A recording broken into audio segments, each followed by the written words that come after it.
नमस्कार दोस्तों, स्वागत है आप सभी का मेरे YouTube channel Mayank study point पर। मैं हूं आपका होस्ट मयंक साव और आज का हमारा वीडियो बिजनेस इकोनॉमिक्स का है, जिसके अंदर आज हम लोग जानेंगे सेंट्रल प्रॉब्लम्स ऑफ इकोनॉमिक के बारे में।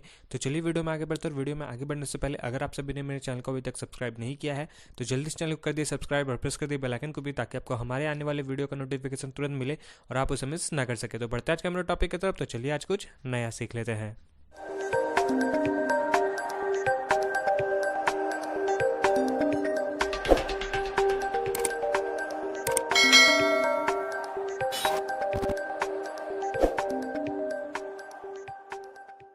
तो दोस्तों बढ़ते हैं हमारे आज के टॉपिक की तरफ। तो आज के इस टॉपिक में हम लोग जानेंगे इकोनॉमिक प्रॉब्लम के बारे में और साथ में जानेंगे टाइप ऑफ इकोनॉमिक प्रॉब्लम के बारे में। तो शुरू करते हैं इकोनॉमिक प्रॉब्लम से। Central problems of an economy. Central यानी कि दुनिया भर में जहां भी इकोनॉमिक क्राइसिस हो रही है उनको ऑपरेट करने वाला ये प्रॉब्लम होता है कि इनको यही लोग जो हेड होते हैं, यही चीज़ जो हेड होती है, उनको कहीं भी ऑपरेट होता है इकोनॉमिक प्रॉब्लम से। जो भी इकोनॉमिक क्राइसिस हो रही है कहीं भी, वो कैसे होता है? जैसे कि हम लोग जानते हैं कि पूरे देश भर में रिसोर्सेज जो है लोगों के लिए वो लिमिटेड है, अनलिमिटेड नहीं है। लिमिटेड होने के साथ साथ इसके यूजेस भी अल्टरनेटिव्स हैं कि एक रिसोर्सेज का यूज दूसरे दूसरे अल्टरनेटिव यूजेस में भी होता है अप्लाई। अब अगर पूरा दुनिया भर में रिसोर्सेस अनलिमिटेड होता तो क्या होता कि वहाँ पे इकोनॉमिक क्राइसिस राइज नहीं होता, लेकिन ऐसा नहीं है। क्यों नहीं है? क्योंकि देश भर में सारी चीज़ें जो है वो नेचुरली प्रोडक्टिव है, वो मैनमेड कैपिटल के थ्रू बना हुआ है। कंज्यूमर गुड्स बोलो या फिर पैसा बोलो या टाइम बोलो, ये सारा चीज़ जो है स्कैरसिटी ऑफ रिसोर्सेज के अंदर आ जाता है। जो सेंट्रल प्रॉब्लम को बताता है ये उसका एक रिसोर्स होता है सेंट्रल प्रॉब्लम का।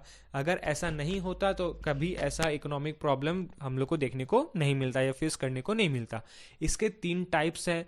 एक होता है व्हाट टू प्रोड्यूस, दूसरा होता है हाउ टू प्रोड्यूस और तीसरा होता है कि फॉर हुम टू प्रोड्यूस। उसके ऊपर जाएंगे, लेकिन अभी हम लोग ये पैराग्राफ को थोड़ा सा पढ़कर समझते हैं। If there is a central economic problem that is present across all countries. Central economic problem क्या है? जो प्रेजेंट करता है ऑल ओवर कंट्री में without any exception, then it is the problem of scarcity. ये स्कैरसिटी का एक problem है, ये एक्सेप्शन नहीं है।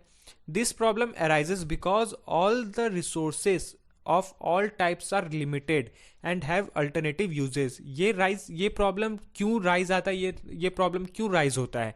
क्योंकि इसका जितना भी रिसोर्सेस है, जिस तरह का रिसोर्सेस है वो लिमिटेड है और ये अलग अलग तरह के अल्टरनेटिव यूजेस में काम आता है। अगर ये रिसोर्सेस अनलिमिटेड होता, if the resources were unlimited और if a resources only had one single use, then the economic problem would probably not arise. अगर ऐसा होता कि रिसोर्सेस दुनिया भर में अनलिमिटेड होता या फिर वो रिसोर्स सिर्फ किसी एक जन के लिए, पर्टिकुलर आदमी के लिए होता, तो कभी हम लोग को ऐसा इकोनॉमिक प्रॉब्लम देखने को नहीं मिलता या फिर ऐसा कभी इकोनॉमिक प्रॉब्लम जो है अराइज नहीं होता। However, be it natural productivity resources और man-made capital या consumer goods और money और time, scarcity of resources is the central problem। अगर ये natural productivity होता, ये natural productivity resources होता या फिर man-made capital होता, कंज्यूमर गुड्स जिसे हम लोग कहते हैं, या फिर पैसा होता, टाइम होता, तो ये स्कैरसिटी ऑफ रिसोर्सेज का एक पार्ट होता सेंट्रल प्रॉब्लम। अब ये चीज़ तो हो गया। सेंट्रल प्रॉब्लम के 3 पार्ट्स हैं, 3 बेसिक प्रॉब्लम्स हैं जिनके कारण हम लोग बता सकते हैं कि इकोनॉमिक प्रॉब्लम को हम लोग किस तरीके से दूर कर सकते हैं। वो कौन कौन सा हो जाता है? What to produce, how to produce, for whom to produce. लेकिन मुझे लगा कि आपको एक चीज़ और एक्स्ट्रा बताना चाहिए और वो क्या हो जाता है? What to do for economic growth. हम लोग इकोनॉमिक ग्रोथ के लिए क्या कर सकते हैं? तो हम लोग स्टार्ट करते हैं व्हाट टू प्रोड्यूस से। जैसे कि हम लोग स्टार्टिंग मतलब ये व्हाट टू प्रोड्यूस से ही समझ रहे हैं कि व्हाट टू प्रोड्यूस में पूछा जा रहा है कि हम लोग को क्या बनाना है, हमें या फिर ऑर्गेनाइजेशन को क्या बनाना है। वो कैसे समझेंगे उनको क्या बनाना है? तो वो डिसाइड करेगी मार्केट रिसर्च करके। मार्केट में वो जाके देखेंगे सोसाइटी को कि सोसाइटी को किस चीज़ की ज़रूरत है, उनको सर्विस की ज़रूरत है या फिर किसी सामान की ज़रूरत है। अगर सोसाइटी को देख के लगता है या फिर सोसाइटी से फील होता है कि नहीं उनको किसी तरह के सर्विसेज की ज़रूरत है, तो कंपनीज क्या करेगी? सर्विसेज प्रोवाइड करेगी या फिर सर्विसेज प्रोड्यूस करेगी। और अगर कंपनी को लगता है कि नहीं सोसाइटी को कुछ गुड्स की ज़रूरत है, कोई किसी भी तरह के सामान की, तो वो सामान प्रोड्यूस करेंगे। तो इस तरीके से होता है, लेकिन वो भी डिपेंड करता है कि वो कितने क्वांटिटी पे होगा। कम होगा, ज़्यादा होगा, कितने होगा, उसको भी उनको समझना पड़ता है, डिटरमाइन करना पड़ता है। और ये भी दो तरह के गुड्स में पाए जाते हैं, ऑप्शंस होते हैं इनके पास कि हमें किस तरह के गुड्स को बनाना है। एक हो जाता है कैपिटल गुड्स, जो आपको यहाँ पे देखने को मिल रहा है, कैपिटल गुड्स, जिनका एक ऑप्शन होता है कैपिटल गुड्स, और दूसरा होता है कंज्यूमर गुड्स। कैपिटल गुड्स में क्या आ जाता है, मशीन्स आ जाते हैं, इक्विपमेंट्स आ जाते हैं। और कंज्यूमर गुड्स में क्या आता है, सेल फोन आ जाता है, जो डेली बेसिस पे काम आता है। टूथपेस्ट हो गया, साबुन हो गया, सोप हो गया, ये सारा चीज़ जो है, या फिर खाने पीने का कोई भी प्रोडक्ट, वो होता है कंज्यूमर गुड्स। और कैपिटल गुड्स में होता है जो मशीनरी, यानी कि हम लोग एक तरह से बोल सकते हैं जो हम लोग के एसेट्स होते हैं, वो हो जाते हैं कैपिटल गुड्स में। तो उनके ऊपर भी ये ऑप्शन होता है कि कंपनी को क्या बनाना है, कैपिटल गुड्स के ऊपर बनाना है या फिर कंज्यूमर गुड्स के ऊपर बनाना है। तो ये होता है। फिर वाइल इट साउंड्स एलिमिनेटरी, और जब ऐसा लगता है कंपनी को नहीं कि सोसाइटी को ज़रूरत है कैपिटल गुड्स की, तो वो कैपिटल गुड्स का प्रोडक्ट बनाता है। और कंपनी को अगर ऐसा लगता है कि नहीं कंज्यूमर गुड्स का ज़रूरत है सोसाइटी को, तो वो कंज्यूमर गुड्स का प्रोड्यूस करता है, चाहे वो गुड्स हो या सर्विसेज हो, वो प्रोवाइड करता है। तो कंपनी ने अभी तक ये सोच लिया कि उसे क्या बनाना है। मान लेते हैं उसे बनाना है टूथपेस्ट, कंपनी को एक टूथपेस्ट बनाना है, तो अब वो सोचेगा कि मुझे कैसे बनाना है, उस टूथपेस्ट को वो कैसे बनाएगा, वो अपना इंडस्ट्री कहाँ लगाएगा, कैसे लगाएगा। तो अगर वो कंपनी इंडिया में करना चाहता है, तो इंडिया में सभी जानते हैं कि अनएम्प्लॉयमेंट है और साथ में लेबर ज़्यादा होते हैं, यहाँ पे लेबर बहुत ज़्यादा पाए जाते हैं। तो वो क्या करेगा, वो प्रेफर करेगा कि मैं यहाँ पे लेबर के थ्रू करूँगा, मशीनरीज का यूज़ नहीं करूँगा। लेकिन अगर वही कंपनी बोलेगा कि नहीं मैं किसी फॉरेन कंट्री में करूँगा, अमेरिका में कर लिया, जापान में कर लिया, तो वहाँ पे वो क्या करेगा, वहाँ पे वो मशीनरीज का यूज़ करेगा, वहाँ पे वो लेबर देखने नहीं जाएगा ज़्यादा, वो लेबर लेने नहीं जाएगा या फिर लेबर को पे करने नहीं जाएगा, वहाँ पे वो मशीनरी के साथ काम कराएगा। ये इसके अंदर आ जाते हैं दो टेक्निक, एक ऑटोमेटिक और एक ठो मैनुअल। मैनुअल में लेबर आ जाते हैं, ऑटोमेटिक में मशीनरीज आ जाते हैं। अब रेयर केस में कभी कभी ऐसा होता है कि कंपनी डिसाइड करता है कि मुझे इन दोनों में से करवाना किससे है। उनके पास मशीनरीज का भी ऑप्शन होता है और लेबर का भी ऑप्शन होता है। तो वो डिसाइड करता है कि इन दोनों में से चीप कौन सा पड़ेगा, यानी कि सस्ता कौन सा पड़ेगा उनके प्रोडक्शन के लिए। अगर लेबर के लिए लेबर को पे करके प्रोडक्शन करवाना है, तो अगर वो सस्ता पड़ जाता है तो वो लेबर के साथ चलेंगे। और अगर ऐसा कंपनी को लगता है नहीं अगर मैं लेबर को ज़्यादा पैसे दे रहा हूँ तो मेरा नुकसान हो रहा है, तो वो मशीनरी प्रेफर करेगा। तो वो इस पे डिपेंड करता है कि वो क्या डिसाइड कर रहा है। अगर उसको लगेगा कि नहीं मुझे कैपिटल डाल के इन्वेस्टमेंट करके मशीनरीज लगाने हैं, अपने उस मशीनरीज से प्रोडक्शन करना है, तो वो इसे यूज करेगा। तो हाउ टू प्रोड्यूस के अंदर यही था कि हम लोग को डिसाइड करना पड़ता है, कंपनी को डिसाइड करना पड़ता है कि वो क्या बनाना चाहेगा और कैसे बनाना चाहेगा। तो अभी तक हम लोगों ने क्या पढ़ा कि कंपनी क्या बनाना चाहता है, कितने क्वांटिटी में बनाना चाहता है, उसके बाद अगर वो बना रहा है तो वो कहाँ बनाएगा, कैसे बनाएगा, ये हम लोगों ने समझा। अब हम लोग समझते हैं कि वो किसके लिए बनाएगा। अगर वो प्रोडक्ट बनाना चाहता है तो किसके लिए बनाएगा, एकदम अमीर लोगों के लिए बनाएगा या फिर गरीब लोगों के लिए बनाएगा या फिर बीच वालों लोग के लिए बनाएगा। ऐसा नहीं हो कि वो फ्रिज बना रहा है और जाके एकदम गरीब लोगों को जाके बोल रहा है कि आप मेरा फ्रिज ले लो। ये पॉसिबल नहीं है, क्योंकि उनके पास पैसे नहीं होंगे, वो अफोर्ड नहीं कर सकते हैं। लेकिन अगर वो फ्रिज अगर किसी अमीर लोगों को या फिर मिडिल क्लास लोगों को जाके बोलेंगे, तो वो अमीर लोग तो प्रेफर करेंगे ही, ले ही लेंगे।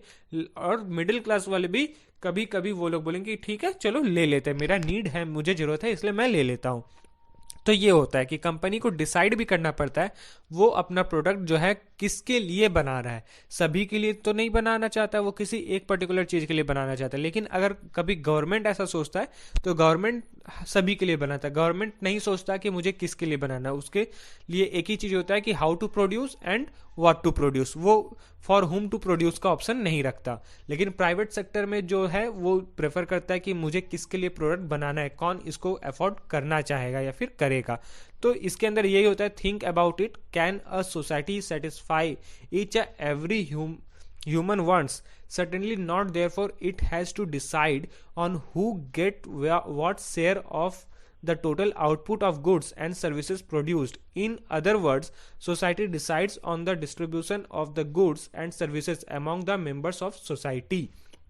तो यहाँ पे यही चीज़ बताया गया है कि वो सोसाइटी से डिपेंड करता है कि उसको क्या बनाना है, कौन से सोसाइटी के लिए बनाना है, रिच वालों के लिए बनाना है या फिर एकदम पुअर लोगों के लिए बनाना है, ये डिसाइड करना होता है। तो हम लोगों ने ये तीनों समझ लिया कि क्या बनाना है, कैसे बनाना है और किसके लिए बनाना है। अब हम लोग समझते हैं कि हम लोग इकोनॉमिक ग्रोथ को किस तरीके से बढ़ा सकते हैं, इकोनॉमिक का ग्रोथ कैसे कर सकते हैं, हमें क्या करना चाहिए उसके लिए। तो can a society use all it's resources for current consumption? Yes, it can. However, it is not likely to do so. The reason is simple. If a society uses all its resources for current consumption, then its production capacity would never increase. अगर कोई society ये करता है कि उनके पास जो भी resources है वो अपने करंट कंजम्पशन के साथ ही यूज कर रहा है, तो उनको कभी भी प्रोडक्शन कैपेसिटी बढ़ाने की जरूरत नहीं पड़ेगी या फिर वो कभी नहीं बढ़ाएगा। लेकिन हम लोग हमेशा से देखते आ रहे हैं, हम लोग भी समय के साथ बदलते हैं। समय के साथ बदलना यानी कि पहले हम लोग कीपैड फोन यूज करते थे, सभी घर में कीपैड फोन था। कीपैड फोन से पहले था टेलीफोन, जो घर में लैंडलाइन होता था। तो धीरे धीरे चेंजेस हो रहा है। कैसे हो रहा है कि धीरे धीरे लोग जो है अपने लिविंग स्टाइल को चेंज कर रहे हैं। कि पहले लोग लैंडलाइन यूज करते थे, पोस्ट ऑफिस यूज करते थे, अब लोग ईमेल का यूज करते हैं, मोबाइल फोन का यूज करते हैं। और वो भी मोबाइल फोन अब कैटेगराइज्ड हो रहा है। पहले 2G था, 3G हुआ, 4G हुआ और अभी 5G का वो चल रहा है। और जापान में तो बहुत आगे चल रहा है, वो 7G 6G के आसपास पहुंच गया है। तो ऐसा चीज हो रहा है। इकोनॉमिक ग्रोथ इसी तरीके से होगा कि आप अगर अपना लाइफ में चेंजेस ला रहे हो, आप अपना करंट कंजम्पशन को थोड़ा सा इंक्रीज करने की कोशिश कर रहे हो, अपने लाइफस्टाइल में चेंजेस लाने की कोशिश कर रहे हो, तो जाके आपका इकोनॉमिक में जो है वो ग्रोथ देखने को मिलेगा। और अगर आप ऐसा नहीं करते हो तो आपका इकोनॉमिक ग्रोथ तो नहीं होगा, लेकिन वो फॉल जरूर हो जाएगा, वो डिक्लाइन होने लगेगा। क्यों? क्योंकि आप अपना करंट कंजम्पशन के साथ ही आप यूज कर रहे हो रोजमर्रा की जिंदगी में। आप आम आदमी जैसा, हालांकि सभी आम आदमी है, यहाँ पे मेरा बोलने का मतलब ये हो रहा है कि आप नॉर्मली, आपका कुछ नीड नहीं है, आपका कुछ वांट नहीं है, आपका कुछ डिमांड नहीं है, आप बस खाओ पियो और अपना काम चलाओ, ऐसा काम कर रहे हो। तो वहां पे आपका क्या हो जाएगा, इकोनॉमिक ग्रोथ, देश भर का इकोनॉमिक ग्रोथ जो है वो डिक्लाइन होना शुरू हो जाएगा। और ये हो सकता है एक आदमी की वजह से भी हो सकता है, लाखों आदमी की वजह से भी हो सकता है, करोड़ों आदमी के भी वजह से हो सकता है। अगर आप में भी ऐसा है कि नहीं, जैसा चल रहा है वैसे चलने, तो मुझे कुछ इसमें चेंजेस नहीं करना, मेरा लाइफ जैसे है वैसे ही, तो आपका भी कहीं ना कहीं एक हाथ होगा कि आप अपने देश के इकोनॉमिक ग्रोथ को डिक्लाइन करने की कोशिश कर रहे हो।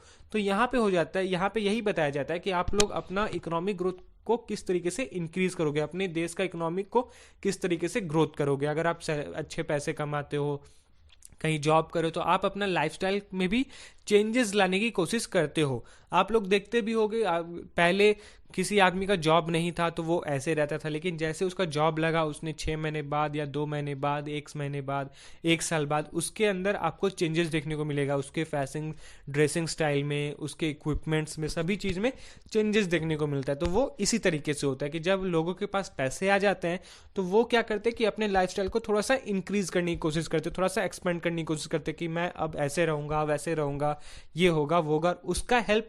और वही चीज जो होता है उनके लाइफ में जो चेंजेस हो रहा है, वही चीज हम लोग को देश के इकोनॉमिक के ग्रोथ में हम लोग को हेल्प मिलता है कि हम लोग का इकोनॉमिक उसी तरीके से ग्रोथ होता है। अगर हम लोग डिमांड करते हैं आज के टाइम पे कि नहीं मुझे BMW लेना है, तो फिर इकोनॉमिक ग्रोथ हो रहा है। अगर हम लोग बोलेंगे नहीं मुझे सुजुकी पे ही रहना है, पूरा ओमनी 800 में ही चलना है, तो प्रॉब्लम होगा कि वो कभी आगे नहीं बढ़ पाएंगे।